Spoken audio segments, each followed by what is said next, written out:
एक रखना चाहते हैं कि अलकादर ट्रस्ट केस, जिसमें कप्तान इमरान खान या बुशरा बीबी साहबा वो ट्रस्टी थी, इसी तरह तोशाखाना केस जिसमें वाज़ेह तौर पर आपने देखा कि तोशाखाना केस में पहले खान साहब को ट्रायल कोर्ट ने,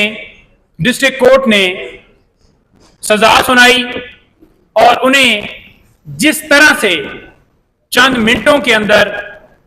जहां पर कोई कानूनी प्रोसीजर जो है फॉलो किए बगैर, घर में पुलिस जिस तरह से घुसी, बेडरूम तक दाखिल हुई, जिस तरह से 9 मई को खान साहब को अगवा किया गया, उसी तरीके से अगवा करके लेकर आए और दूसरी दफा फिर